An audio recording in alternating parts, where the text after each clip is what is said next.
আসসালামু আলাইকুম। সবাইকে অনেক অনেক ধন্যবাদ আজকের তাদাব্বুর সেশনে জয়েন করার জন্য। আমি ইসুফ ভাইকে অনুরোধ করছি তাদাব্বুর সেশন শুরু করার জন্য। আসসালামু আলাইকুম ওয়া রাহমাতুল্লাহি ওয়া বারাকাতুহ। আলহামদুলিল্লাহি রাব্বিল আলামিন ওয়াসসালাতু ওয়াসসালামু আলা মুহাম্মাদিন সাইয়্যিদিল মুরসালিন ওয়া আলা আলিহি আজমাইন। আম্মা বা'দ। আউযু বিল্লাহি মিনাশ শাইতানির রাজীম। বিসমিল্লাহির রহমানির রহিম। আজকে আমরা আল কোরআন কারীমের সূরা আল হাক্কার কিছু আয়াত পড়ব। এই আয়াতগুলো আমাদের অনেকেরই খুব প্রিয় আয়াত। প্রিয় আয়াত বলতে আমরা এগুলো বারবার শুনি, নামাজেও তেলাওয়াত করা হয়। এবং এই আয়াতগুলোতে আল্লাহ সুবহানাহু ওয়া তাআলা আমাদের আখিরাতের কিছু রিয়েলিটি আমাদের সামনে তুলে ধরেছেন। আমরা সেগুলো ইনশাআল্লাহ আজকে পড়বো। আমি আমার স্ক্রিনটা শেয়ার করছি ইনশাআল্লাহ। জি, আশা করি আপনারা আমার স্ক্রিনটা দেখতে পাচ্ছেন।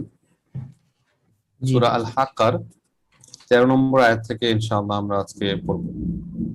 এই আয়াতের আগ পর্যন্ত আগের আয়াতগুলোতে আল্লাহ সুবহানাহু ওয়া তাআলা বিশেষ করে ফিরআউনের কথা উল্লেখ করেন যে ফিরআউন মূসা আলাইহিস সালামের অবাধ্যতা করে, রসুলের অবাধ্যতা করে, রবের অবাধ্যতা করে, এবং ফলে আল্লাহ সুবহানাহু ওয়া তাআলা তাকে শাস্তিতে নিমজ্জিত করেন।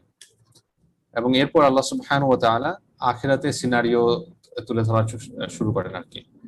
তো একটু আগে আল্লাহ সুবহানাহু ওয়া তাআলা মূলত দুনিয়াতে যারা আল্লাহ তাআলার অবাধ্য ছিলেন তাদেরকে শাস্তি ত্বরান্বিত করার বিষয়টা উল্লেখ করেন, এবং এরপরই তিনি আখিরাতে যে তাদের শাস্তিটা কেমন হবে বা আখিরাতের সিনারিওটা কি হবে সেটা উল্লেখ করেন।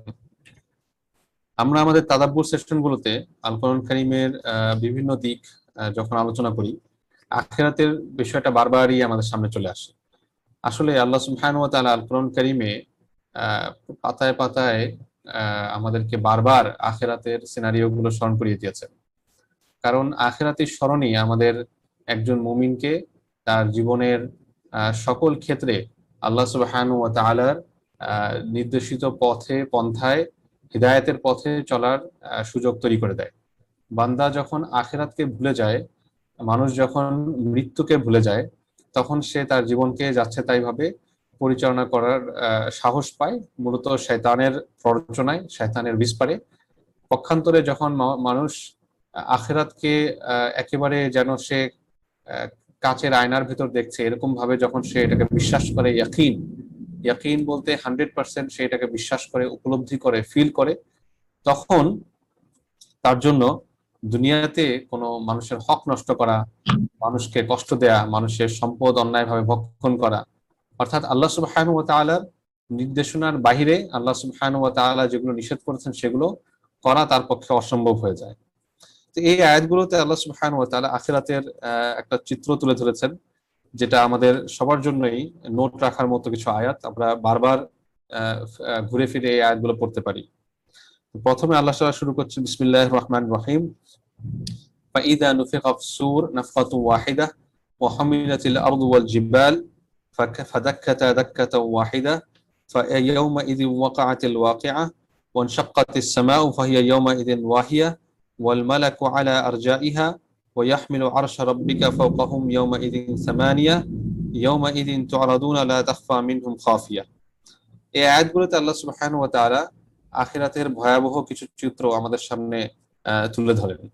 প্রথমে তিনি বলেন যে এটা শুরু হবে নুফিখা ফিস সূরি নাফখাতু ওয়াহিদা, একটা সিংগায় একটা ফুৎকারের মাধ্যমে, একটা ফুয়ের মাধ্যমে। আমরা জানি যে এই ফুটা মূলত ইসরাফিল আলাইহিস সালাম দায়িত্বপ্রাপ্ত, তিনি এই ফুটি দিবেন, যার ফলে কিয়ামত আপনার শুরু হবে।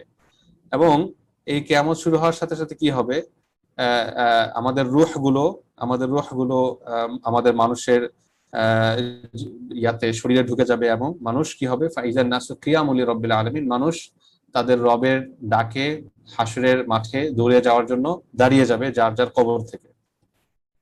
ওয়া হুমিলাতিল আরদু ওয়াল জিবাল, এবং পাহাড় এবং পর্বতমালাগুলো আপনার উৎক্ষিপ্ত হবে, মানে অনেকটা উপরে ফেলা হবে আর কি বলা যায়, এবং এগুলো একদম মাটির সাথে মিশে যাবে, মাটির সাথে মিশে যাবে। মনে হবে যে আপনার কোনো উঁচু নিচু নাই। আজকে যেমন আমরা পৃথিবীতে টিলা দেখছি, পাহাড় দেখছি, উঁচু নিচু পর্বত দেখছি, সব সমান হয়ে যাবে একদম। ফাদাক্কাতা দাক্কাতা ওয়াহিদা, এগুলো একই সঙ্গে মানে একে অপরের আঘাতে একদম চূর্ণ বিচূর্ণ হয়ে যাবে। কোনো প্রকার আপনার পার্থক্য অবশিষ্ট থাকবে না, যে কোনটা পাহাড়, কোনটা পর্বত, কোনটা পৃথিবী, কোনটা আকাশ, সব একদম সমান হয়ে যাবে। এই বিষয়টা আল্লাহ সুবহানাহু ওয়া তাআলা কোরআন কারীমে আর বিভিন্ন জায়গায় আমাদেরকে স্মরণ করে দিয়েছে। ইযা সামাউ শাক্কাত, যখন পৃথিবী বিদূর্ণ, যখন আকাশ বিচূর্ণ হবে, আল্লাহ তাআলা সূরা ইনশিকাকের মাঝে উল্লেখ করেন। আরো বিভিন্ন জায়গায় আল্লাহ সুবহানাহু ওয়া তাআলা এই বিষয়টা উল্লেখ করেন। এটা দ্বারা এটা মানে আমাদেরকে বলার উদ্দেশ্য তো এক নম্বর হচ্ছে আখিরাতের ভয়াবহতা তুলে ধরা, দুই নম্বর হচ্ছে আমরা যখন পৃথিবীতে আকাশ দেখি, আকাশের বিশালতা দেখি, পাহাড়ের দৃঢ়তা দেখি, তখন আমরা এগুলোর মজবুতি, এগুলোর শক্তি বা এগুলোর বিশালতাকে অ্যাপ্রিসিয়েট করি। আল্লাহ তাআলা আমাদেরকে বলতে চাইছেন যে এগুলোকে তোমরা অনেক বিশাল মনে করো, অথচ এগুলোর স্রষ্টা আল্লাহ তাআলা নিজে। হ্যাঁ, কাজে আল্লাহ সুবহানাহু ওয়া তাআলাকে ভয় করাটাই হচ্ছে প্রকৃত সফলতা, প্রকৃত গোল আমাদের লাইফের। আচ্ছা, এরপর আমরা যদি দেখি, আল্লাহ বলছেন ওয়াল মালাকু আলা আরজাইহা। আচ্ছা, এরপর ফায়াউমা ইযি ওয়াকাআতিল ওয়াকিআ, এবং সেদিনই এই ঘটনাটা ঘটবে, মহাঘটনাটা বলতে কিয়ামত, অর্থাৎ এই সকল ঘটনার আষ্টেপৃষ্ঠে যখন চলবে তখনই শুরু হবে মূলত কিয়ামত। এবং এখানেও আল্লাহ তাআলা পৃথিবী, আকাশ বিদীর্ণ হওয়ার কথাটা বলছেন, ওয়ানশাক্কাতিস সামা ফাহিয়া ইয়াউমা ইযি ওয়াহিয়া, আকাশ বিদীর্ণ হয়ে যাবে এবং সেদিন সেটা কোনো প্রকার বাঁধন ইয়াতে থাকবে না, বরং সম্পূর্ণ হবে এটা আপনার বলা যায় যে কোনো কোনো বাধা থাকবে না আর কি, কোনো বাঁধন থাকবে না, একদম এটা বিক্ষিপ্ত হয়ে যাবে, চূর্ণ বিচূর্ণ হবে এবং বিক্ষিপ্ত হয়ে যাবে। ওয়াল মালাকু আলা আরজাইহা ওয়া ইয়াহমিলু আরশা রাব্বিকা ফাওকাহুম ইয়াওমাইযিন সামানিয়া, সেদিন ফেরেশতারা কি করবে, আলা আরজাইহা, ওই আকাশের আশেপাশে তারা ঘুরতে থাকবে আর তারা থাকবে, এবং ইয়াহমিলু আরশা রাব্বিকা, তারা সেদিন আপনার রবের অর্থাৎ আল্লাহ সুবহানাহু ওয়া তাআলার আরশকে তারা ধারণ করবে। ফাওকাহুম ইয়াওমাইযিন সামানিয়া, আটজন ফেরেশতা সেটাকে আপনার ধারণ করবে। এর পরের অংশটুকু মূলত আমাদের আজকের মূল অংশটুকু। তা আমরা এতক্ষণ কিয়ামতের ভয়াবহতা দেখলাম, কেমন সিঙ্গার ফুঁক দেওয়ার পর কিয়ামতের ভয়াবহতা শুরু হবে, আকাশ পৃথিবী বিচূর্ণ হবে, মানুষ দাঁড়িয়ে যাবে। হ্যাঁ, সেই ঘটনাটার পরে আল্লাহ সুবহানাহু ওয়া তাআলা আমাদেরকে মেইন যেই পার্টটা সেটার কথা এখানে বলছেন, ইয়াউমা ইযিন তু'রাদুনা লা তাখফা মিনকুম খাফিয়া, সেদিন তোমাদেরকে তোমাদের আমলগুলোকে আপনার আপনার বিচারের জন্য হাজির করা হবে, তোমাদেরকে হাজির করা হবে, তোমাদের আমলগুলোকে হাজির করা হবে।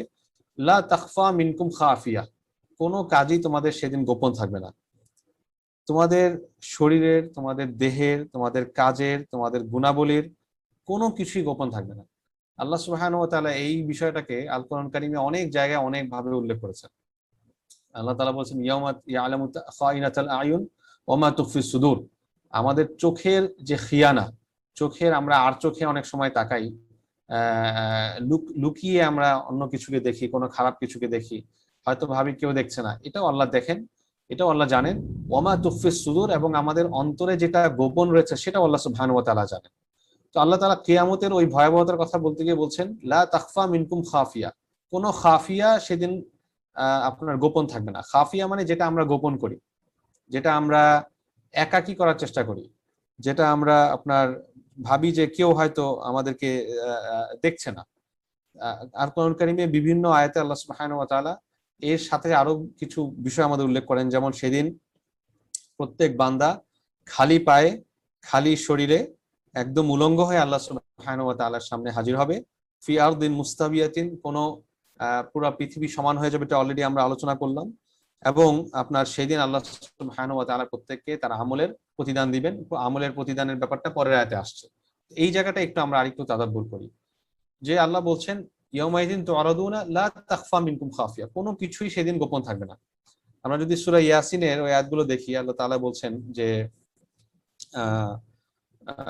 ইয়াউমাইযিন, কি যেন আয়াতগুলো, যে তাদের হাত কথা বলবে, তাদের চেহারা কথা বলবে। একটু আয়াতগুলো আমি বের করি। আমাদের সবগুলোকে, হাতকে, দেহকে, শরীরকে, আপনার সব কিছুকে আল্লাহ সুবহানাহু ওয়া তাআলা ভয়েস দিবেন, সবাই কথা বলবে এমন ভাবে, অর্থাৎ কেউ যদি বলে যে আমি এটা করিনি, তার হাত তার বিপক্ষে সাক্ষী দিবে, পা তার বিপক্ষে সাক্ষী দিবে, আমি আজকে হয়তো যে জিনিসটা ভাবছি যে আমি গোপনে করছি, সেই জিনিসটা আল্লাহ সুবহানাহু ওয়া তাআলার কাছে প্রকাশ্য হয়ে যাবে। হ্যাঁ, আমি আয়াতগুলো পেয়েছি। আহ, এই যে আল্লাহ তাআলা বলছেন, আল ইয়াউমা নাখতিমু আলা আফওয়াহিহিম, সেদিন আল্লাহ তাআলা আমাদের মুখের মধ্যে মোহর এঁটে দিবেন। মানে মুখ সিল করা থাকবে, মুখ স্ট্যাপল করা থাকবে, মুখ কোনো কথা বলবে না। মুখ দিয়েই তো আমরা অনেক বানোয়াট কথা বলি, যা ঘটে নাই তা বলি, যা ঘটেছে তার বিপরীত বলি। তো মুখটা সেদিন সিল করা থাকবে। ওয়া তুকাল্লিমুনা আইদিহিম, এবং আল্লাহ তাআলার সাথে কথা বলবে আমাদের হাত। ওয়া তাশহাদু আরজুলুহুম, এবং আমাদের পা সাক্ষী দিবে।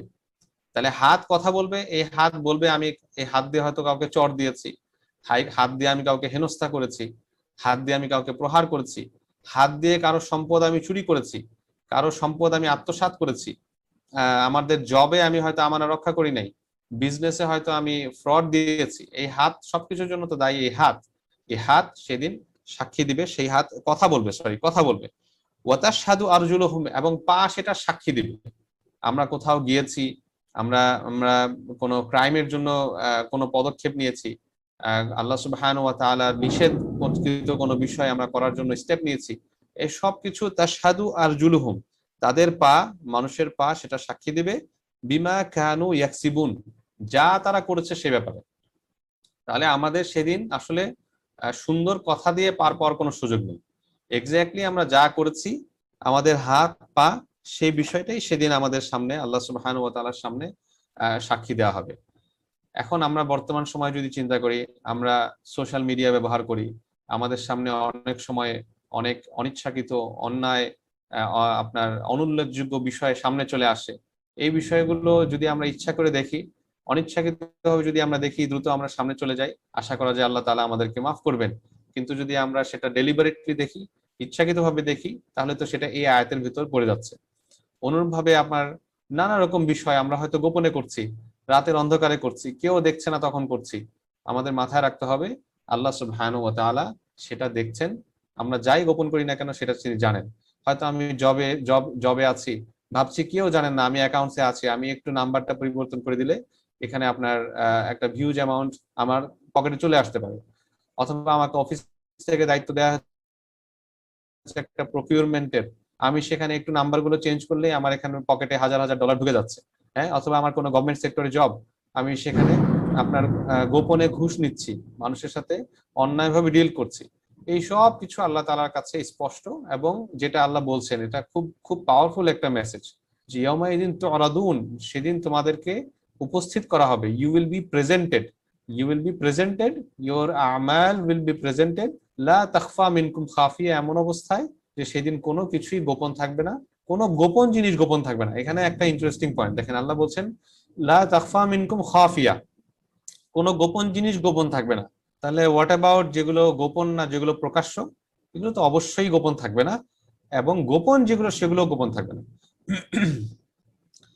ফাম্মা মান উতিয়া কিতাবাহু বিয়ামিনিহি ফায়াকুলু হাউম ইকরাউ কিতাবিয়া, তাহলে এরপর আসবে আমলনামা আপনার দেয়ার রেজাল্টের টাইমটা আসবে। একটা লম্বা অপেক্ষা থাকবে, হাসরে সবাই উপস্থিত হবে, সূর্য মাথার এক হাত উপরে থাকবে, হাদিসে যেগুলো আসছে কিয়ামত দিবসের ভয়াবহতা সম্পর্কে সব থাকবে।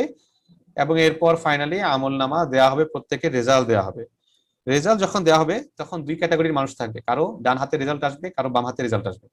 যখন ডান হাতে রেজাল্ট আসবে যাদের, ফাআম্মা মান উতিয়া কিতাবাহু বিয়ামিনিহি ফায়াকুলু হাউম ইকরাউ কিতাবিয়া, এই আসো আসো, হাউম ইকরাউ কিতাব, হাউম মানে আসো, কাম তাআলাও, ইকরাউ কিতাবিয়া, আমার কিতাবটা পড়ে দেখো, আমার আমলনামাটা পড়ে দেখো, আমার রেজাল্টটা পড়ে দেখো। আজকে আমরা যেমন আমাদের কোনো ভালো সময় আসলে আমরা সোশ্যাল মিডিয়াতে শেয়ার করি না, ফেসবুকে লাইক পাই, শেয়ার পাই, টুইটারে শেয়ার করি, লিঙ্কডইনে শেয়ার করি, মানুষকে বলে বেড়াই, এই সেম জিনিসটা সেদিন ঘটবে, মানুষ শেয়ার করবে মানুষের সাথে। ফায়াকুলু হাউম ইকরাউ কিতাবিয়া, সবাই আসো দেখো আমার এটাতে কি লেখা, আমি সাদা, আমি আহলুস সাদা, আমি সাকসেসফুল, আমার আমার গ্রাজুয়েশন কমপ্লিট, এখন আমি জান্নাতে যাওয়ার জন্য রেডি, সবাই আসো আমার এটা পড়ো। অসম্ভব চমৎকার একটা রেজাল্ট। অর্থাৎ সে এত বেশি আনন্দিত হবে এবং এত বেশি সে খুশি হবে যে সে খুশিতে মানুষকে বলতে থাকবে আসো আমার রেজাল্টটা দেখো, দেখো আল্লাহ তাআলা আমাকে জান্নাতের সুসংবাদ দিয়েছেন, আমাকে জাহান্নাম থেকে মুক্তি দিয়েছেন, আমার গুনাহগুলো তিনি ক্ষমা করে দিয়েছেন, আমার দোষগুলো তিনি গোপন করেছেন, হ্যাঁ, এগুলো দেখো। এবং কিভাবে আমি আজকে এখানে আসছি, আল্লাহ সুবহানাহু ওয়া তাআলার একমাত্র দয়ায় আমাকে এখানে নিয়ে এসেছে। আল্লাহ সুবহানাহু ওয়া তাআলার প্রতি যে আমার বিশ্বাস ছিল, আল্লাহ সুবহানাহু ওয়া তাআলার এই আজকের এই হিসাবের প্রতি, এই পুনরুত্থানের প্রতি, আখিরাতের প্রতি, জান্নাত জাহান্নামের প্রতি যে আমার বিশ্বাস ছিল, এগুলোর জন্য যতটুকু সম্ভব আমার প্রস্তুতি ছিল, এই জিনিসটাই আল্লাহ সুবহানাহু ওয়া তাআলা আজকে আমাকে পুরস্কার দিয়েছেন। এটাই পরে আয়াতে বলা হয়েছে, ইন্নী জানানতু আন্নী মুলাকিন হিসাবি। আমি জানতাম আমার বিচার হবে, আমার হিসাবের সম্মুখীন হবে, আমাকে হতে হবে। এই বিষয়ে আমার আল্লাহ তাআলা এখানে জন ওয়ার্ডটা ইউজ করেছেন। আরবিতে আপনার জন বলা হয়, আরবিতে কয়েক ধরনের শব্দ আছে এই ধারণা, বিশ্বাস, প্রবল ধারণা, এগুলো বোঝানোর জন্য। শাক একটা শব্দ, শাক শাক মানে হচ্ছে অনেকটা সাসপিশন, ডাউট, যেখানে 50-50% পসিবিলিটি আছে, অর্থাৎ হতেও পারে নাও হতে পারে, এটাকে আমরা বলি শাক, সন্দেহ। আর জন হচ্ছে একটা জিনিসের দিকে একটু প্রাবল্য থাকা, যেমন দুইটা দিক, কিন্তু আমি এই বিষয়টার ব্যাপারে একটু প্রবল ধারণা রাখি, এটাকে জন বলা হবে। এখানে আমরা শাক বলবো না। আর ইয়াকিন হচ্ছে যেটার ব্যাপারে একদম সুস্পষ্ট স্পষ্ট ধারণা, নিশ্চিত ধারণা, এটার ব্যাপারে বিন্দু মাত্র সন্দেহ নেই, এটাকে আমরা বলি ইয়াকিন। ঈমান হচ্ছে ইয়াকিনের নাম। আমরা বলি যে ঈমান আছে কিনা, ঈমান হচ্ছে ইয়াকিনের নাম। কারো যদি বিন্দু মাত্র আপনার ডাউট থাকে কোনো বিষয়ে, তাহলে তার ডাউটটা দূর করার জন্য তাকে সর্বাত্মক চেষ্টা করতে হবে, তাকে পড়তে হবে, আল্লাহ সুবহানাহু ওয়া তাআলার সিফাত গুলো বারবার পড়তে হবে, চিন্তা করতে হবে, আখিরাতের আয়াতগুলো ভাবতে হবে, যেই বিষয়টা নিয়ে ডাউট, ওটা বিষয় নিয়ে তাকে পড়তে হবে, আল্লাহর কাছে দোয়া করতে হবে, আস্তে আস্তে ডাউট গুলো যাবে ইনশাআল্লাহ। তো এইখানে আল্লাহ তাআলা বললেন জনের কথা, যে আমি জন করতাম যে আমার হিসাব হবে, কিন্তু এই জনটা ইয়াকিনের অর্থে এসেছে। এর অর্থ হচ্ছে যে আমি নিশ্চিতভাবে জানতাম যে আমার আজকে হিসাব হবে, আমাকে হিসাবের সম্মুখীন হতে হবে। তাহলে দেখেন আল্লাহ সুবহানাহু ওয়া তাআলা এই সফল মানুষটার গুণ হিসেবে বর্ণনা করছেন কি, তার দৃঢ় বিশ্বাস যে সে হিসাবের সম্মুখীন হবে। এটা আল্লাহ তাআলা তার গুণ হিসেবে এখানে উল্লেখ করলেন। দেখুন কোরআন কারীমে আল্লাহ তাআলা কোনো কিছুই অহেতুক উল্লেখ করেন না। প্রত্যেকটা গুণ, ধরেন পূর্ববর্তী কোন আপনার মুসা আলাইহিস সালামের উম্মাহ, বনী ইসরাইল, অথবা অন্য কোন উম্মার কোন ভালো গুণ আল্লাহ তাআলা উল্লেখ করেছেন, নবীদের কোন ভালো গুণ উল্লেখ করেছেন, এটার মধ্যে আমাদের শিক্ষণীয় কিছু আছে বলেই তিনি উল্লেখ করেছেন। অহেতুক কোনো কিছুই আল্লাহ তাআলা আল কোরআন কারীমে উল্লেখ করেন না। তো এই যে আল্লাহ তাআলা বললেন যে এই লোকটা খুশিতে আনন্দে সবাইকে শেয়ার করতে থাকবে এবং বলতে থাকবে যে আমি নিশ্চিত বিশ্বাস করতাম যে আমার হিসাবের সম্মুখীন হবে, এটার মাঝে আমাদের লেসন আছে। আমাদের লেসনটা হচ্ছে যে আমাদেরকেও প্রতি মুহূর্তে ওই সফলতা যদি আমরা চাই, আমরা যদি সেই সফলতা চাই যে আমাদেরও ডান হাতে আমলনামা আসবে এবং আমরা সবাই খুশিতে গদগদ করতে থাকবো, তাহলে আমাদেরকেও আল্লাহর এই হিসাবের ব্যাপারে 100% সার্টেনটি রাখতে হবে, একদম কোনো প্রকার সন্দেহ থাকা যাবে না। এবং এইটাই আসলে আমাদের একজন মুসলিমের জীবনের দর্শন এবং জীবনের ফিলোসফি। একজন মুসলিম তার সকল কাজের ক্ষেত্রে সেইটাই চিন্তা করবে যে আমাকে আল্লাহ সুবহানাহু ওয়া তাআলার হিসাবের সম্মুখীন হতে হবে। আন্নী মুলাকিন হিসাবিয়া, আমি আল্লাহর হিসাবের সম্মুখীন হব। এইটা একমাত্র প্রিন্সিপাল। আমি যখন এটা মাথায় রাখবো, তখন আমার কাজে আমি কিভাবে ডেলিভার করছি, ব্যবসায় আমি কিভাবে কাস্টমারকে কোন ধরনের প্রোডাক্ট দিচ্ছি, আমি বিবাহ কাকে করছি, সন্তানকে কি পড়াচ্ছি, হ্যাঁ আমি টাকা আর্ন করছি কিভাবে, ব্যয় করছি কিভাবে, এই সকল বিষয়ে শেপ হয়ে যাবে যখন আমি এটা দৃঢ়ভাবে বিশ্বাস করব। কাজে আমাদের মুসলিমদের কর্তব্য হচ্ছে এই কথাটা বারবার আপনার নিজেকে নিজের মাঝে ধারণ করা। আমরা যদি ওমর ইবনুল খাত্তাব রাদিয়াল্লাহু আনহুর জীবনী দেখি, তার একটা চমৎকার ফিলোসফি ছিল যে তিনি প্রতিদিন নিজের একটা হিসাব নিতেন সারাদিনের, এবং তিনি বলেছেন হাসিবু ক্বাবলা আন তুহাসাবু, তোমাদের হিসাব নেওয়ার আগে, আল্লাহ তাআলা তোমাদের হিসাব নেওয়ার আগে তোমরা নিজেরাই নিজেদের হিসাব নাও, যাতে নিজেদের ভুল ত্রুটিগুলো নিজেদের সামনে চলে আসে, যাতে তোমরা তওবা করতে পারো এবং আল্লাহর কাছে দাঁড়াতে পারো সম্পূর্ণ ফ্রেশ হয়ে। তো যাই হোক, এই আয়াতটার মাঝে আমাদের অনেক তাদাব্বুরের সুযোগ আছে।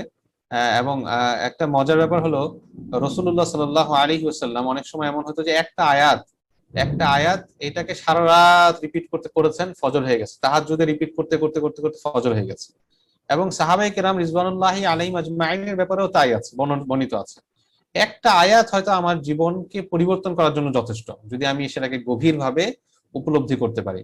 তো অনেক সময় হয়তো আমরা কোরআন পড়ছি, হয়তো জাহান্নামের একটা আয়াত আমার খুব আমাকে টাচ করেছে, আমি এটা বারবার পড়বো, এটা তাদাব্বুরের অংশ, বারবার পড়বো, চোখ ভিজিয়ে ফেলবো, ভেতর তাকে কাঁপিয়ে তুলবো, এটা হচ্ছে তাদাব্বুর। হয়তো জান্নাতের একটা আয়াত আমার হঠাৎ করে খুব আপনার টাচ করেছে, সেটা বারবার পড়বো। এই বারবার পড়ার মধ্য দিয়ে যে ভিতরে ডিপ একটা আপনার স্ট্যাটাস তৈরি হচ্ছে, এটাকেই আমরা তাদাব্বুর বলে থাকি। ওকে, আমরা তারপরে যাই। আল্লাহ বলছেন ফাহুয়া ফি আইশাতির রাদিয়া, এই ব্যক্তি আপনার এই যে তাকে ডান হাতে আমলনামা দেয়া হলো, সে আপনার ফাহিয়া ফি আইশাতিন রাদিয়া, সে খুব চমৎকার আনন্দময় জীবন যাপন করবে। রাদিয়া, রাদিয়া মানে রাজি, যেটা যেই ব্যাপারে তার সে খুশি, আনন্দ পায়। এখন সেটা তার প্রত্যেকে ডিফারেন্ট হতে পারে। কেউ হয়তো 5 স্টার মানের হোটেল লাইফে সে স্বপ্ন দেখতো, সেইটা চায়, সে ওটা থাকবে। কেউ হয়তো কেউ হয়তো একদম গ্রামীণ পরিবেশে থাকতে চায়, শহরের জীবনে সে অতিষ্ঠ হয়ে গিয়েছে, সে হয়তো সেটাতেই থাকবে। আল্লাহ বলছেন ফাহুয়া ফি আইশাতিন রাদিয়া, সে একদম আনন্দময় জীবনে সে থাকবে, যে জীবনটা সে সবসময় চায়, যে জীবনটাকে তার, যে জীবনটার ব্যাপারে তার চক্ষু অপেক্ষা করে, তার মন প্রশান্ত হয় এবং সে এটাকে সবচেয়ে বেশি প্রেফারেন্স দেয়, সেই জীবনটা সে পাবে। ফি জান্নাতিন আলিয়া, উচ্চতম মর্যাদা জান্নাতে। অর্থাৎ উচ্চতম বলতে মর্যাদার দিক থেকে উঁচু, দালানগুলো উঁচু, আপনার এখানে যে বিল্ডিং গুলো হবে সেগুলো উঁচু, নানাভাবে সেটা উঁচু হতে পারে। আল্লাহ সেই জান্নাতে তাকে, এই উচ্চ জান্নাতে আল্লাহ তাআলা তাকে স্থান দিবেন। কুতুফুহা দানিয়া, ফলমূল সমূহ থাকবে একদম দানিয়া, দুনু হচ্ছে মানে একদম কাছে, ক্লোজ, একদম হাতের নাগালে। তার মানে আমরা পৃথিবীতে আমরা দেখবো যে সবচেয়ে বেশি আমাদের কাছে কোন কোন জিনিস ভালো লাগে খেতে, এর মধ্যে অন্যতম হচ্ছে ফল। যদিও বাংলাদেশে আপনার ফরমালিনের কারণে এবং নানা কারণে আমরা ফল থেকে অনেকটা বিমুখ হয়ে গেছি, কিন্তু পৃথিবীর সব জায়গায় ফল মানুষের অত্যন্ত প্রিয় একটি বিষয়। তো আল্লাহ তাআলা বলছেন সেখানে জান্নাতে নানা রকম ফল ফলাদি আমাদের একদম কাছে থাকবে, চাইলেই সেটাকে দাঁড়িয়ে, বসে, শুয়ে আপনার নেওয়া যাবে, পারা যাবে, খাওয়া যাবে। এবং তাদেরকে অত্যন্ত আপ্যায়নের সাথে, সম্মানের সাথে বলা হবে কুলু ওয়াশরাবু, তোমরা খাও, তোমরা পান করো। হানি আম বিমা আসলাফতুম, হানি আন, একদম তৃপ্ত হয়ে, হ্যাঁ, একদম কোনো প্রকার কোনো পিপাসা রেখে না, কোনো প্রকার কোনো ক্ষুধা রেখে না, একদম পরিপূর্ণ তৃপ্ত হয়ে তোমরা খাও। কারণ কি, এটাই তোমাদের প্রতিদান। কিসের প্রতিদান?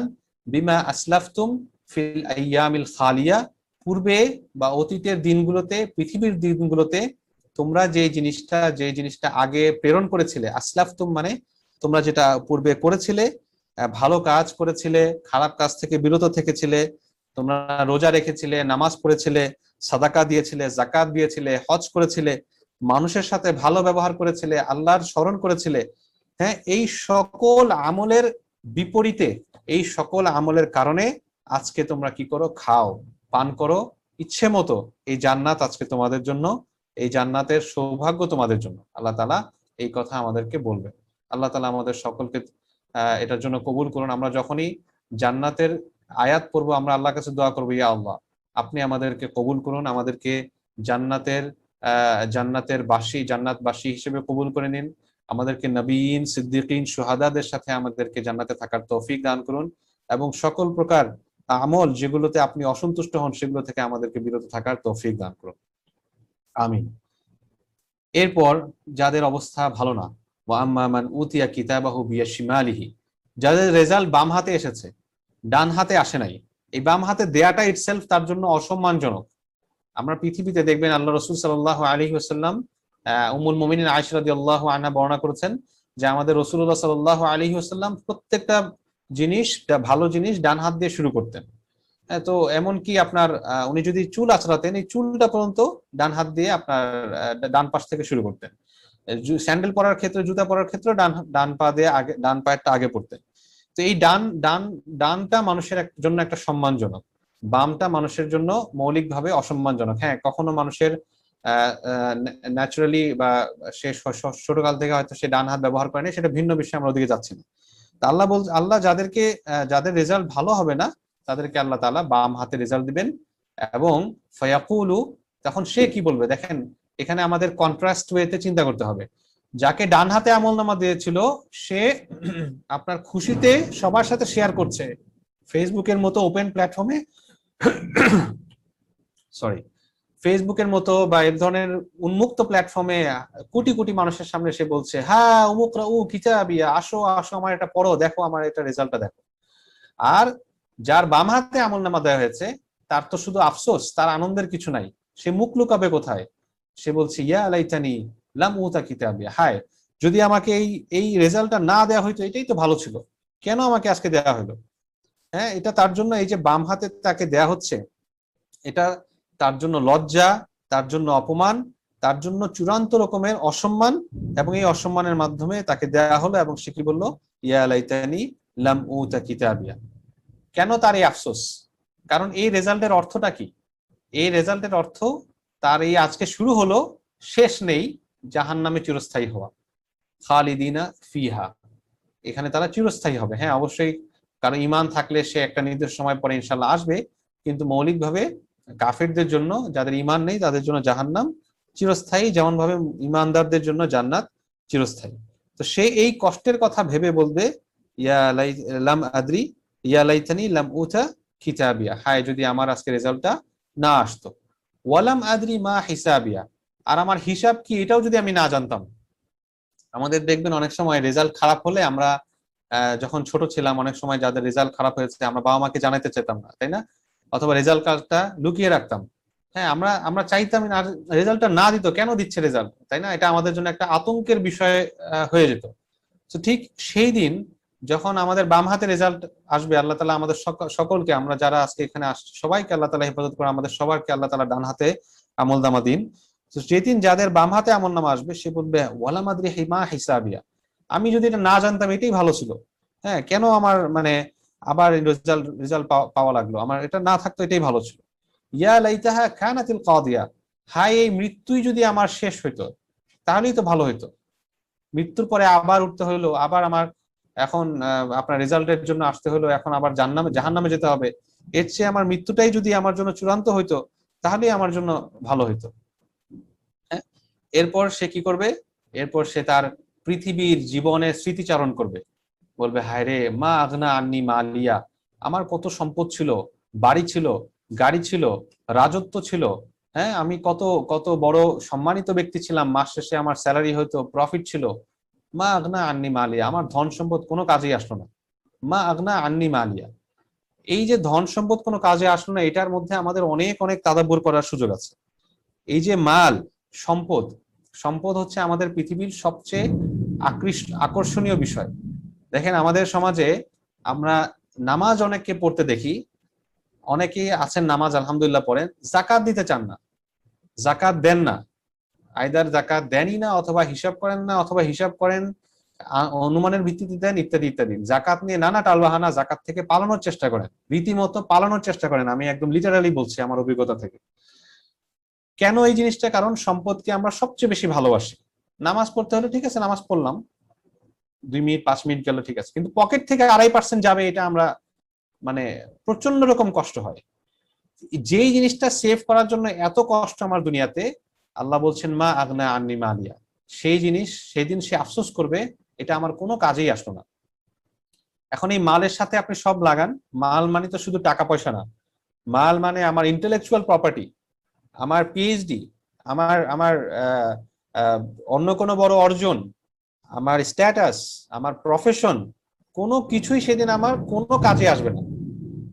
আমি অনেক বড় আলিম, অনেক বড় খতিব, অনেক বড় মৌলানা, অনেক বড় দায়ী, অনেক বড় স্কলার, অনেক বড় প্রফেসর, অনেক বড় সফটওয়্যার ইঞ্জিনিয়ার, উকিল, প্রধানমন্ত্রী, রাষ্ট্রপতি, সচিব, কোনো কিছুই আমাদের কোনো কাজে আসবে না, একদম বিন্দু মাত্র কাজে আসবে না। মা আগনা আন্নি মালিয়া, simple, as simple as that. এটা আমাদের অনেক তাদাব্বুরের বিষয়। কেন তাদাব্বুরের বিষয়? কারণ আমরা এই আয়াতটা পড়ি কিন্তু আমরা ধারণ করি না। আমরা ভাবি না যে এই যেই ধন সম্পদ আমাদের কাজে আসছে না, আসবে না, সেটার পিছনে যদি আমি প্রায়োরিটি বেশি দেই এবং আমার নামাজ মিস হয়ে যায়, আমার মিটিং এর জন্য আমার নামাজ মিস হয়ে যায়, আমার আমার ফজর কাজা হয়ে যায়, আমার একটা ডিগ্রির জন্য আমার জীবনের মূল সময়গুলো যেটা আমার মূলত কাজে আসবে সেটা নষ্ট হয়ে যায়, তাহলে এর চেয়ে আফসোস আর কিছুই নাই। সে ওই দিন এটাই বলবে ইয়া লাইতাহা কানাতিল কাজিয়া, কেন আবার বাঁচতে হলো, কেন আবার জীবিত হইতে হলো, ওয়ালা মাদরি মা হিসাবিয়া, কেন হিসাবটা আবার করা লাগলো, কেন আমার এই হাতে আমলনামা আসলো, এগুলো না হইতো এটাই তো ভালো ছিল। তাহলে মা আগনা আন্নি মালিয়া। হালাকা আন্নি সুলতানিয়া, আমার রাজত্ব ধ্বংস হয়ে গিয়েছে, আমার ক্ষমতা নিঃশেষ হয়ে গেছে। এত ক্ষমতা ছিল, আমি একটা কুন বললে, হ বললে পুরা বাংলাদেশে আলেম ওলামা গ্রেফতার হয়ে যেত, তাই না? আমি একটা হ বললে ফিলিস্তিনে হাজার হাজার মানুষ তারাবিরত অবস্থায় তাদেরকে বোমা মারা হইতো, গুলি করা হইতো। আমি একটা সাইন করে দিলে আফগানিস্তানে, ইরাকে বোম মারা হইতো। সব ক্ষমতা তো শেষ। হালাকা আন্নি সুলতানিয়া, কোনো ক্ষমতাই তো আজকে কাজে লাগছে না, কোনো ক্ষমতাই কাজে লাগছে না। সুবহানাল্লাহ। এখানে আমরা কত, মানে এই জায়গাটা যদি চিন্তা করি, আমাদের হয়তো অনেক বড় সৈন্য সামন্ত, অনেক বড় সেনাবাহিনীর সেনা প্রধান, হ্যাঁ, অনেক বড় রাষ্ট্রের রাষ্ট্রপ্রধান, অনেক বড় টিমের আপনার টিম লিডার, অনেক বড় রাজত্বের রাজা, অনেক বড় কোম্পানির সিইও, এমডি, কোনো কিছুই কোনো কাজে লাগবে না, কোনো কিছুই কাজে লাগবে না। কোনো ব্যবসার প্রফিট, হ্যাঁ, আপনার কোনো কিছু আমাদের কোনো কাজে লাগবে না। আল্লাহ তালা আমাদেরকে, আল্লাহ তালা আমাদেরকে মাফ করুন। মা আগনা আন্নি মালিয়া হালাকা আন্নি সুলতানিয়া। কিসের পেছনে আমরা দেখুন সারাটা দিন 24 ঘন্টায় আমরা কয় ঘন্টা আমরা এই সুলতানিয়ার পিছনে, এই মালিয়ার পিছনে সময় নষ্ট করি, বা সময় ব্যয় করি, নষ্ট বললাম না, ব্যয় করি। আর কতটুকু সময় আমরা আখিরাতের জন্য দেই? কোরআন কতটুকু পড়ি, নামাজ কতটুকু পড়ি, জাকাত কতটুকু দেই ঠিক মতো, আমার উপর যেগুলো ওয়াজিব সেগুলো কতটুকু আমরা আদায় করি? খুযুহু ফাগুল্লু, শেষ। তখন আসলে আর, মানে তখন আসলে আর এটাকে আফসোস করার কোনো সুযোগ নেই। আল্লাহ তাআলা কোরআনে অন্য আয়াতগুলোতে আরো বলেছেন, যে আল্লাহ বলেছেন যে আমাদেরকে আরেকবার একটু পাঠান, আমরা একটু সুযোগ দেন। হ্যাঁ, আল্লাহকে তারা অনুরোধ করবে মানুষ, কিন্তু আল্লাহ সুবহানাহু ওয়া তাআলা বলছেন যে তাদেরকে আবার পাঠানো হলে তারা আবারও সেম জিনিস করবে। তারা তো গাফিল ছিল, উদাস ছিল, আবারও সেম জিনিস করবে। বরং তখন বলা হবে খুযু ফাগুল্লু, সিল, এটা এটা ডান। এখন আর তোমার নতুন কিছু করার সুযোগ নেই, কোনো তওবার সুযোগ নেই, সব বন্ধ। খুযুহু ফাগুল্লু, একে ধরো। খুযুহু মানে হচ্ছে একে ধরো, ফাগুল্লুহু এর গলায় ফাঁস লাগিয়ে দাও, পায়ে বেড়ি পরিয়ে দাও। হ্যাঁ, গুল্লুহ মানে হচ্ছে আপনার যেটা দিয়ে আপনার শিকলের মতো শেকল। আমরা আজকে গ্রেফতার করে আমরা দেখি না, হাতের মধ্যে গ্রেফতার করে, এটা পায়ে গ্রেফতার করা, মানে গলায় গ্রেফতার করা। যত রকম গ্রেফতারির আপনার ওয়ে আছে সবগুলোর মাধ্যমে আপনার গ্রেফতার করা। সুম্মাল জাহিমা সল্লু, বিশেষ করে গলায় আর কি, বিশেষ করে গলায়। একদম কুকুরকে যেভাবে আমরা দেখি যে গলার মধ্যে কুকুরকে বেড়ি পরানো হয়, পরানো হয়, ঠিক এইভাবে মানুষকে, যারা জাহান্নামী তাদেরকে পরানো হবে। সুম্মাল জাহিমা সল্লু, এরপর তাদেরকে বলা হবে, তারপর জাহান্নামের দিকে সল্লু। সল্লু মানে হচ্ছে তাদেরকে ছুঁড়ে ফেলো, তাদেরকে একদম জাহান্নামের অঙ্গারের মধ্যে, জ্বলন্ত আগুনের মাঝে তাদেরকে ছুঁড়ে ফেলো। আপনি দেখবেন যে কখনো কোথাও আগুন পোহাতে গেলে দেখবেন যে আগুনটাকে আরো দাউ দাউ করে জ্বালানোর জন্য আমরা আরেকটু কি করি, ছুরি। বারবিকিউ করার সময় দেখবেন যে আমরা একটু তেল ছিটা দিই, যেন আগুনটা আরো দাউ দাউ করে জ্বলে ওঠে। ওই জায়গায় মানুষকে ফালানো হবে, মানুষই সেদিন সেই আগুনের কি হবে, আপনার জ্বালানি হবে। সুম্মা ফি সিলসিলাতিন যারউহা ৭০ যিরাআন ফাসলুকুহ, তারপর তাকে ৭০ হাত দীর্ঘ এক শিকল দিয়ে বাঁধো। ফাসলুকুহ, এবং তাকে টানো। ফাসলুকু হচ্ছে, সরি, টানো না, তাকে ওই ৭০ হাত লম্বা দিয়ে তাকে তুমি করো। বিআন তাদখুলা ফি দুবুরিহি ওয়া তাখরুজি, এমন ভাবে এটাকে করো যেন তার পশ্চাৎ দেশ দিয়ে ঢুকে মুখ দিয়ে বের হয়। মানে ভয়ঙ্কর অবস্থা, আসলে ভয়ঙ্কর অবস্থা। যে কোনো ভাবে তাকে একদম পরিপূর্ণভাবে তাকে বাঁধো।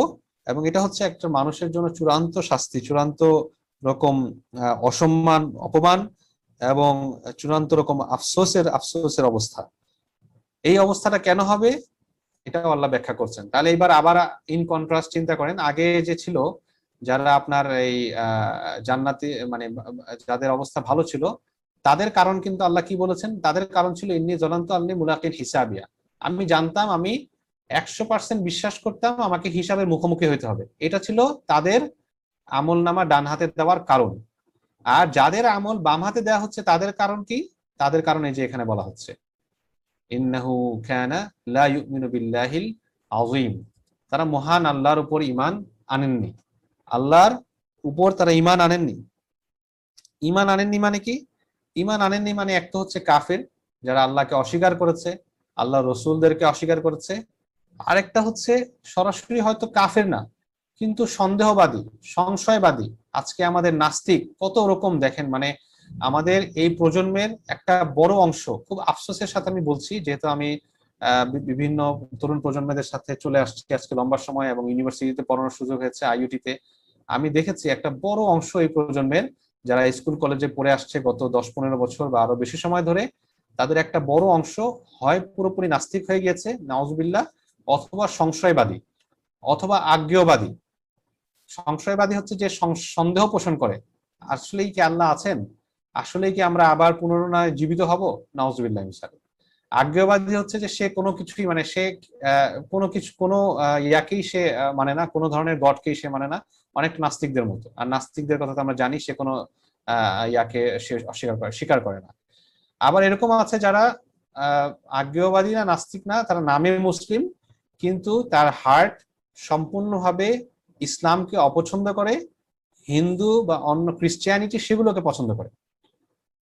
এরকম বিভিন্ন অবস্থা, এটা একদিনে হয় নাই, এটা একটা দীর্ঘ মেয়াদী পরিকল্পনার মাধ্যমে আমাদের দেশের শিক্ষা ব্যবস্থায় ইসলামকে অনুপস্থিত করা হয়েছে। খুব দুঃখজনক। এবং এটা প্রথম কারণ এই ভয়াবহ শাস্তি, ইন্নাহু লা কানা লা ইউমিনু বিল্লাহিল আযীম। এবং দেখেন, এই ঈমানকে আমি তখনও বলেছিলাম, ঈমান হচ্ছে ইয়াকিনের নাম, ঈমান হচ্ছে 100% সার্টেনটির নাম, 100% বিশ্বাসের নাম। কারো যদি ন্যূনতম সন্দেহ থাকে, তার কাছে যদি মনে হয় এমন যে হইতেও পারে নাও হইতে পারে, তাহলে সেটার নাম ঈমান না, তাকে ঈমান মজবুত করার জন্য যাবতীয় চেষ্টা করতে হবে। এরপর 2 নম্বর আল্লাহ তাআলা কারণ বলছেন, ওয়ালা ইয়াহুদ্দু আলা তাআমিল মিসকিন, এবং সে মিসকিনদেরকে খাবার খাওয়াতে উৎসাহ দিত না। অর্থাৎ মানুষের ব্যাপারে তার মনে কোনো দয়া ছিল না, সে মানুষের মধ্যে যারা গরিব তাদের প্রতি তার অন্তর বিগলিত হতো না, সে তার সম্পদ থেকে অন্যদেরকে খাবার দিত না, অন্যকে খাবার দেওয়ার ব্যাপারে উৎসাহিত করতো না, কারণ তার মনের ভিতরে এটা নিয়ে কোনো আফসোস, কোনো কষ্ট কিছুই ছিল না। এই কথাটা আল্লাহ তাআলা কেন বললেন? সৌভাগ্য বা সফলতার ভিত্তি হচ্ছে দুটো বিষয়ের উপর। 1 নম্বর হচ্ছে যে কোনো কাজকে নিরেট আল্লাহ সুবহানাহু ওয়া তাআলার জন্য করা, যেটাকে আমরা ইখলাস বলি। 2 নম্বর হচ্ছে বান্দার প্রতি ইহসান, আল্লাহর সৃষ্টির প্রতি ইহসান। এই দুইটা পিলারের উপর সৌভাগ্য দাঁড়িয়ে আছে। আমরা যদি সফল কাম হতে চাই, সৌভাগ্যবান হতে চাই, সাকসেসফুল হতে চাই, আজকে সাকসেসের আমরা কত রকম ব্যাখ্যা জানি। সাকসেসফুল কে যার গাড়ি আছে, সাকসেসফুল কে যার বাড়ি আছে, সাকসেসফুল কে যার অনেক সুন্দর জব, সাকসেসফুল কে যার বউ সুন্দরী, সাকসেসফুল কে যার এটা সেটা সেটা। কিন্তু সাকসেসের অ্যাকচুয়াল মেট্রিক হচ্ছে কোরআন অনুসারে দুইটা জিনিস, একটা হচ্ছে আল্লাহ সুবহানাহু ওয়া তাআলার জন্য করা ইখলাস, এবং 2 নম্বর হচ্ছে বান্দার প্রতি ইহসান, মানুষের প্রতি ইহসান। কারণ এই পৃথিবীতে আল্লাহ সুবহানাহু ওয়া তাআলা আমাদেরকে পাঠিয়েছেন, আমরা অবশ্যই অন্যদের সাথে আমাদেরকে চলতে হবে।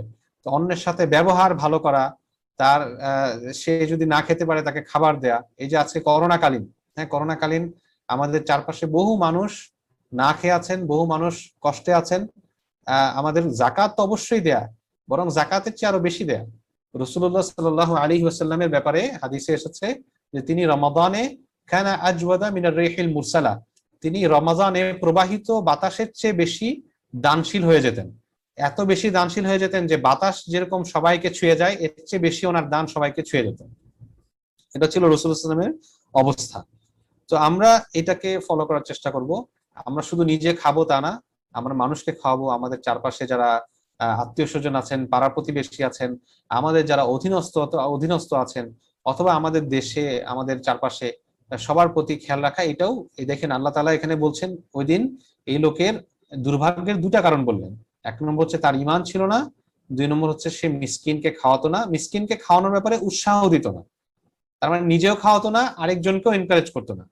এখানে আরেকটা মেসেজ আমরা যদি তাদাব্বুর করি, আমরা আরেকটা মেসেজ পাবো, এই ওয়ার্ডটা ইয়াহুদ্দু। ইয়াহুদ্দু মানে হচ্ছে মানুষকে এনকারেজ করা। দেখেন আমাদের দ্বীন ইসলামের একটা বৈশিষ্ট্য হচ্ছে আমরা আমল শুধু একা নিজে করব তাই না, আমরা আরেকজনকে উৎসাহিত করব।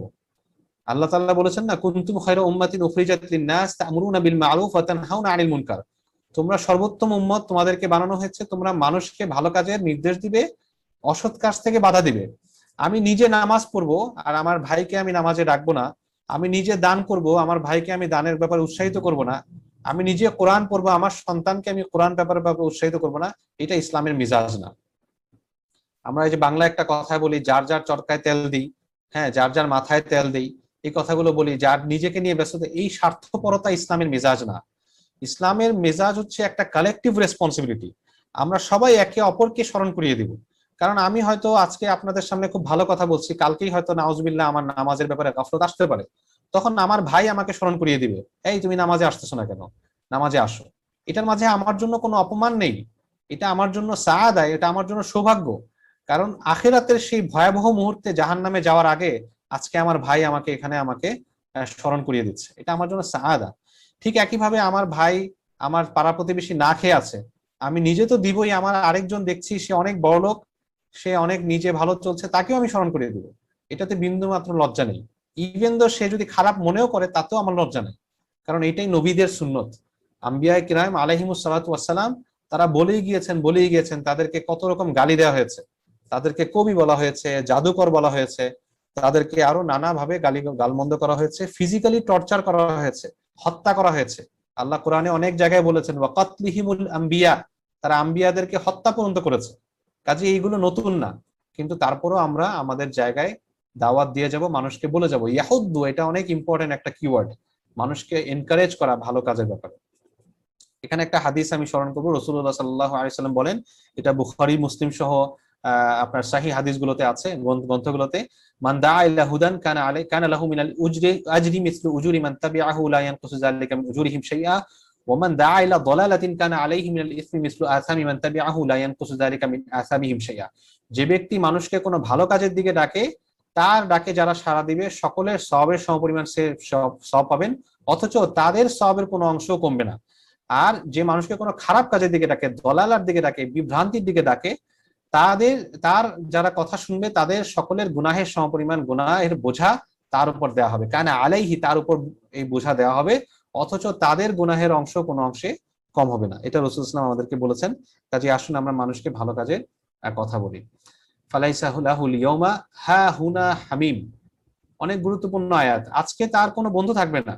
আমরা দুনিয়াতে অনেক বন্ধু বান্ধব নিয়ে চলি, অনেক বন্ধু বান্ধবদেরকে এত বেশি আমরা রেসপেক্ট করি, তাদের কথা শুনি, যে তারা যদি আমাদেরকে প্রয়োজনে বলে নামাজ পড়তে হবে না, আমরা নামাজে যাই না। তারা যদি বলে মদ খাও, মদ খাই। তারা যদি বলে সিগারেটে টান দাও, টান দেই।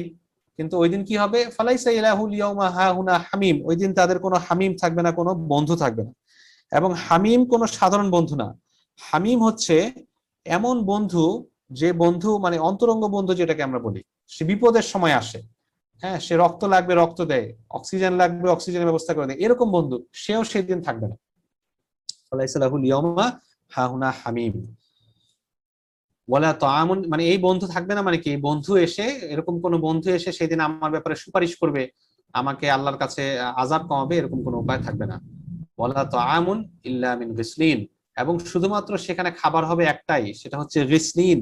গিসলিন হচ্ছে আপনার এই যারা যারা জাহান্নামবাসী তাদের তাদের পানীয়, তাদের ড্রিঙ্ক। কি এই ড্রিঙ্ক? এই ড্রিঙ্কটা হচ্ছে অত্যন্ত গরম, মারাত্মক পর্যায়ের গরম, অত্যন্ত দুর্গন্ধময়, এবং মারাত্মক পর্যায়ের আপনার খেতে অসাধু, হ্যাঁ, সুস্বাদু না, মানে খেতে মারাত্মক পর্যায়ের আপনার বাজে এবং তেতা তিতা। এটা হচ্ছে সেই আপনার এই এই রিসলিনের পরিচয়। আমরা বাংলায় এটাকে পুজ বলা হয়, কিন্তু আসলে পুজ তো পুজের চেয়ে মারাত্মক পর্যায়ের বাজে অবস্থায় রিসলিনের। না আছে স্বাদ, না আছে গন্ধ, কোনো কিছুই সেটাতে নেই। এটা হবে তাদের একমাত্র খাবার, একমাত্র ড্রিঙ্ক। এবং লা ইয়াকুলুহু ইল্লাল খাতিউন, এই খাবার এই ড্রিঙ্ক তো খায় শুধুমাত্র অপরাধীরা, যারা আপনার অপরাধ করেছে। ফালা উকসিমু বিমা তুবসিরুন, আমি কাজে আল্লাহ সুবহানাহু ওয়া তাআলা এরপরে অন্য অংশে চলে যাচ্ছে, আমরা আজকে সেই অংশ আর করবো না, অনেক দীর্ঘ আয়াত করেছি। এই আয়াতগুলোতে আল্লাহ সুবহানাহু ওয়া তাআলা আমাদের কিয়ামতের সিনারিও শুরু হবে সিঙ্গার ফুঁক দেওয়ার মাধ্যমে, এরপর আকাশ জমি সব সমান হয়ে যাবে পৃথিবী, এরপর আমাদেরকে আল্লাহ সুবহানাহু ওয়া তাআলার কাছে পেশ করা হবে, সকল গোপন বিষয় সামনে চলে আসবে। যাদের ডান হাতে আমল দেওয়া হবে তারা খুশিতে সবাইকে ডাকতে থাকবে, আমার আমলনামা দেখো। সে অত্যন্ত আনন্দময় জীবন যাপন করবে উচ্চ দালানে জান্নাতে, এবং তার সামনে ফল ফলাদি সকল প্রকার ভালো জিনিস তার সামনে থাকবে, এবং তাকে অত্যন্ত আপ্যায়নের সাথে বলা হবে খাও, ইচ্ছে মতো খাও, তোমরা যে ভালো কাজ করেছো সেজনের জন্য। আর যারা খারাপ কাজ করবে, যাদের বাম হাতে আমলনামা আসবে, সে আফসোস করতে থাকবে যে এই আমলনামা যদি না দেওয়া হতো, এটাই না কত ভালো হতো, এবং এই হিসাব যদি না হতো, মৃত্যুই যদি চূড়ান্ত হয়ে যেত, হ্যাঁ, সবগুলোর জন্য সে আফসোস করতে থাকবে।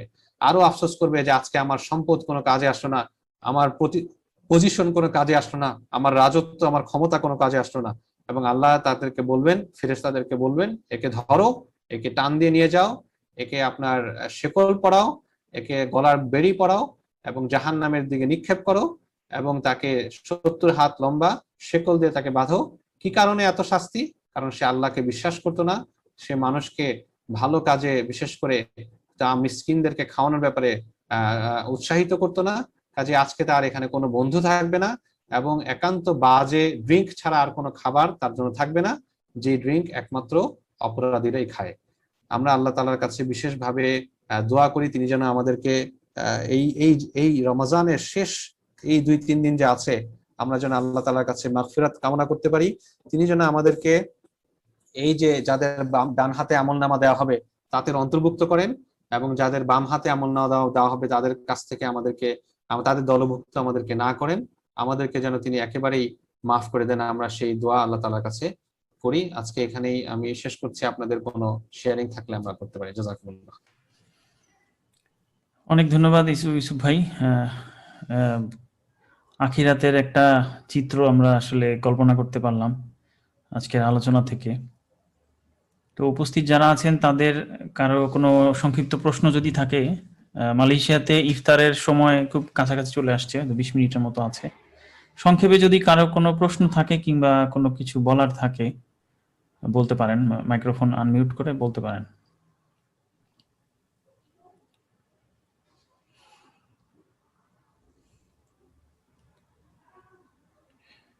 ইউসুফ ভাই, একটা প্রশ্ন থাকে সবার এই আখিরাতের আলোচনা করলে, সেটা হলো যে, জি শহীদ রাহাত, আচ্ছা শহীদ রাহাত কিছু বলবে নাকি? আমি যেটা প্রশ্নটা থাকে যে ওই যে মুমিনরা যারা ঈমান ছিল কিন্তু ভালো কাজ এবং খারাপ কাজের পাল্লা ভারী হয়ে যাওয়ার কারণে সে হয়তো জান্নাত পাচ্ছে না, তারা কি মানে জান্নাতে আসতে পারবে কিনা, যেতে পারবে কিনা একটা সময় পরে, এই বিষয়টা নিয়ে আসলে আমাদের অনেকেরই প্রশ্ন থাকে, যদি সংক্ষেপে একটু উত্তরটা দিতে পারেন আর কি। জি, আমাদের আকীদা এটাই, কোরআন সুন্নাহর ভিত্তিতে, যে যারা ঈমানদার তারা এক সময় না এক সময় জান্নাতে যাবেন ইনশাআল্লাহ, কিন্তু তাদের আমলের কারণে তাদের বিভিন্ন মেয়াদে তাদেরকে জাহান্নামে থাকতে হবে আর কি। আল্লাহ তাআলা আমাদের সকলকে বিনা হিসাবে জান্নাত দান করুন, কারণ আসলে তিনি হিসাব নিলে আমরা সবাই আটকে যাব। আহলুস সুন্নাহ ওয়াল জামাআর একটা আকীদা হচ্ছে, আল্লাহ তাআলা যদি কিয়ামতের দিন কারোর সাথে আদল করেন তাহলে তাকে জাহান্নামে যেতে হবে। আদল মানে ইনসাফ যদি করেন, বরং এই জন্য আমরা আল্লাহর কাছে ইনসাফ না চেয়ে রাহমা চাবো, যে আল্লাহ আপনি আমাদের উপর রাহমা করেন, আমাদেরকে দয়া করেন, যেন আমরা সবাই জাহান্নাম থেকে মুক্তি পাই। মানে প্রত্যেকটা আমলের যদি হিসাব নেওয়া হয় তাহলে আসলে আমরা জান্নাত পাই না, কারণ মানে হলো আমরা যদি বলি যে আল্লাহ আপনি আমার প্রতি ইনসাফ করেন, তাহলে আমাদের অবস্থা আসলে খারাপ হয়ে যাবে। কারণ আমাদের প্রত্যেকেরই এমন কিছু গুনাহ আছে যেটা আল্লাহ সুবহানাহু ওয়া তাআলা যদি চান এটাকে জুম করেন, তাহলে আমাদের আসলে বাঁচার উপায় নেই। এই জন্য আমরা যখন দোয়া করব, আমরা আল্লাহ তাআলার কাছে নিঃশর্ত ক্ষমা প্রার্থনা আর কি, নিঃশর্ত মানে কোনো প্রকার ডিটেইলে যেন আল্লাহ তাআলা না জান, একেবারেই বিনা হিসাবে যেন তিনি আমাদেরকে জান্নাতে যাওয়ার তৌফিক দেন। জি, আর কারো কোনো? আসসালামু আলাইকুম। ওয়ালাইকুম আসসালাম। আসসালামু আলাইকুম। জি আরাফাত ভাই, আমি একটু পরে আসছি, আমার নেট সমস্যা ছিল। আমার একটা প্রশ্ন ছিল, এইমাত্র ইউসুফ ভাই যেটা বললেন যে জাহান্নাম থেকে আমাদেরকে আবার বের করা হবে, আমি এই রমজানেও যতবারই কোরআনের যে বঙ্গানুবাদে পড়তেছি সেখানে বারবারই বলা হচ্ছে জাহান্নাম চিরস্থায়ী হবে।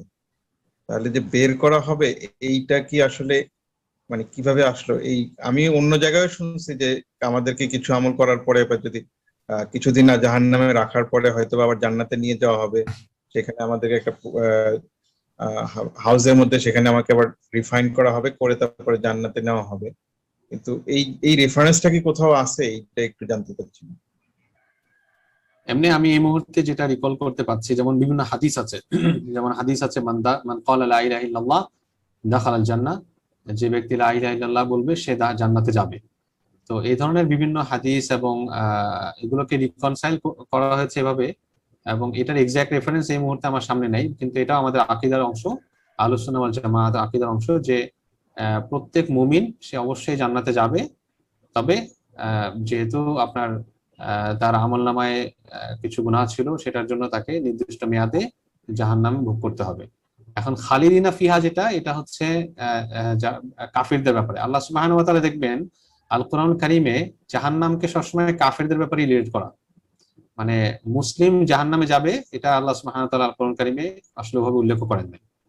তিনি বারবার ওই কাফিরদের কথাই উল্লেখ করেছেন। এই যে এখানে দেখেন আল্লাহ বলেছেন ইন্নাহু লা কানা লা ইউমিনু বিল্লাহিল আযীম, যে সে আল্লাহর উপর ঈমান আনতো না, মানে সে আপনার বিলিভার ছিল না, বিশ্বাসী ছিল না। তো বিশ্বাসীদের, অবিশ্বাসী যারা, তাদের জন্য এটা খালিদিনা ফিহা, কিন্তু যারা বিশ্বাসী তারা তাদের আমল অনুযায়ী অল্প সময়ে তারা জাহান্নামে গিয়ে আবার ইনশাআল্লাহ ফেরত আসবে জান্নাতে।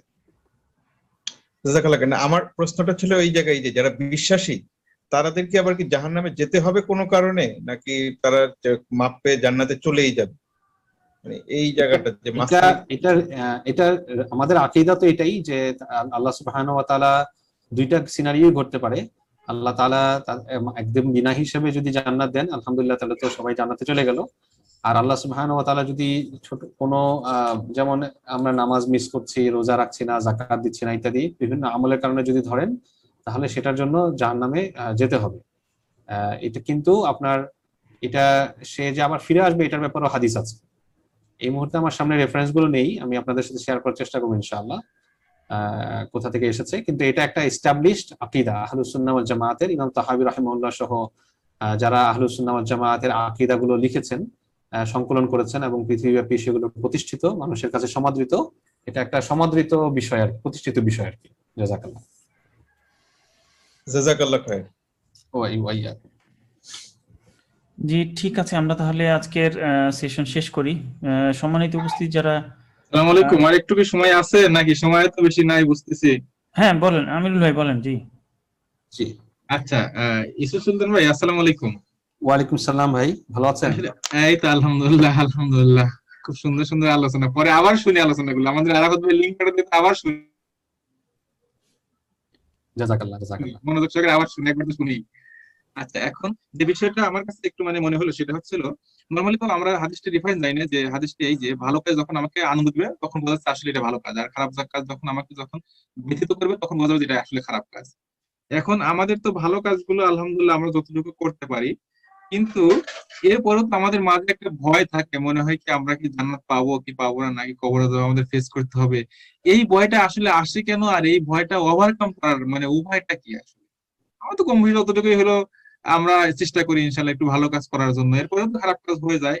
এরপরে এত ভয়ের মধ্যে কেন আসে আর কি? এটার কারণটা কি হতে পারে, বা এটা ওভারকাম কিভাবে করা যায়? যে কবরের ভয়গুলো, দোজখের আগুনের ভয়গুলো, যে জান্নাত পাবো কিনা, এই ভয়গুলো সবসময় তো চলে আসে মনের মধ্যে। আসলে এই ভয়টা তো ভালো ভয়। আমাদের সাহাবায়ে কেরাম রিজওয়ানুল্লাহি আলাইহিম আজমাইন, ইভেন যারা জান্নাতের সুসংবাদ প্রাপ্ত ছিলেন, তারাও এই ভয়ে সর্বদা লালন করেছেন। আবারও আমি সাইয়েদুল্লাহ ওমর ইবনে খাত্তাব রাদিয়াল্লাহু আনহু উদাহরণ যদি দেই, তিনি তার জীবনী যারা রচনা করেছেন তার ব্যাপারে অনেক বর্ণনা আমরা দেখি যে জাহান্নামের ভয়কে অত্যন্ত গভীরভাবে তিনি লালন করতেন, এবং ওনার প্রশাসনিক সিদ্ধান্তের ক্ষেত্রেও সেটার প্রতিফলন আমরা দেখি। তো এটা একটা ভালো জিনিস। বরং আসলে ইমানের পরিচয় হচ্ছে আল ইমান বাইনাল খাউফি ওয়ার রাজা। ইমান হচ্ছে ভয় এবং আশা, এই দুইটার মাঝে। জাহান্নামের ভয় এবং জান্নাতের আশা, এই দুইটার মাঝে হচ্ছে ইমানের অবস্থান। একজন ব্যক্তি যদি অনেক বেশি আশাবাদী হয়ে যায়, শয়তান সেখানে সুযোগ পাবে। তুমি তো জান্নাতেই যাবা, অনেক দান করতেছো, অনেক সাদকা করতেছো, তাহলে তোমার এখন নামাজ না পড়লেও চলবে, তাহলে তো ওকে ডাইভার্ট করে ফেলবে। আবার পক্ষান্তরে একজন ব্যক্তি যদি অনেক বেশি হতাশ হয়ে যায়, তার কাছে সবসময় মনে হচ্ছে যে আমি জাহান্নামেই যাবো, আমার কোনো উপায় নেই, তখনও শয়তান তাকে ইয়া করে ফেলবে যে তুমি তো জাহান্নামেই যাবা, তাহলে আর তোমার ভালো কাজ করে লাভ নেই। তখনই কিন্তু আল্লাহ তাআলা এই আয়াতগুলো বলছেন যে কুলিয়া কি লা তাকনাতু মির রাহমাতিল্লাহ ইন্নাহু লা ইয়াইসু মির রাহিল্লাহি ইল্লাল কওমুল কাফিরুন। তোমরা আল্লাহর দয়া থেকে তোমরা হতাশ হবে না, আল্লাহর দয়া থেকে হতাশ হয় কেবলমাত্র কাফির সম্প্রদায়। এবং আল্লাহ তাআলা আরো বলছেন যে ইযা সাআলাকা ইবাদি আন্নী ফাইন্নী করিব উজিবু দাওয়াতাদ দাঈ ইযা দাআন, যে যখন আমার বান্দা আমাকে ডাকে তখন আমি একদম তাদের কাছে থাকি। উজিবু দাওয়াতাদ দাঈ ইযা দাআন, আমি যখন কোনো কেউ দোয়া করে আমি তার দোয়া কবুল করি। এই আয়াতগুলো দিয়ে আল্লাহ আমাদেরকে তাহলে কি করছেন, মানে আমি যেন ফ্রাস্ট্রেটেড না হয়ে আশার দিকে যাই, কিন্তু আবার আমি যখন আশার জায়গাটায় যাব তখন যেন আবার আমি মাঝখানে আসি, তখন আবার আল্লাহ সুবহানাহু ওয়া তাআলা আমাদেরকে আখিরাতের কথা শোনাচ্ছেন। তাহলে আমাদেরকে মাঝখানে থাকতে হবে আর কি। এটা যদি একটা মিটারের মতো চিন্তা করি, আমাদের অবস্থানটা হবে মাঝখানে। এটা হচ্ছে ইমানের জায়গা আর কি। জাযাকাল্লাহ। জাযাকাল্লাহু খাইরান। জি, অনেক ধন্যবাদ আমিরুল ভাই, ইউসুফ ভাই। তো আজকে আমাদের আসলে শেষ তাদাব্বুর সেশন, এরপরে তো ঈদ চলে আসবে। তো আমার আসলে এই তাদাব্বুর সেশনটা আমার কিছু ব্যক্তিগতভাবে আমার খুব ভালো লাগে, যে এরকম করে যদি আমরা কোরআনের তাদাব্বুর করতে পারি আরো সামনে রমজানের পরেও, খুবই ভালো লাগবে। তো আমার আমার নিজের এবং সবার প্রতি অনুরোধ থাকবে যে আমরা কোরআনকে এভাবে করে গভীরভাবে উপলব্ধি করার যে প্রক্রিয়া, এটা আমরা ব্যক্তিগতভাবে বা পরিবারে এই জিনিসটাকে আমরা আসলে প্র্যাকটিস করার চেষ্টা করি, চালু করি। এই ইনফ্লুয়েন্সটা যাতে আমাদের মধ্যে থাকে, এই অনুরোধ থাকলো। ইনশাআল্লাহ আপনাদের সবাইকে আগাম ঈদের শুভেচ্ছা, ঈদ মোবারক। আবার দেখা হবে ইনশাআল্লাহ। আমরা পিজে লার্নিং সেশন যেটা হয় সেটা হবে ইনশাআল্লাহ, আপনাদের সাথে আবার কথা হবে। সবাইকে আরো অনেক ধন্যবাদ, আবার অনেক ধন্যবাদ জানিয়ে আজকের সেশন শেষ করছি। আসসালামু আলাইকুম ওয়া রাহমাতুল্লাহ। ওয়ালাইকুম আসসালাম ওয়া আসসালামু রাহমাতুল্লাহি ওয়া আলাইকুম ওয়া বারাকাতুহু। রাহমাতুল্লাহ।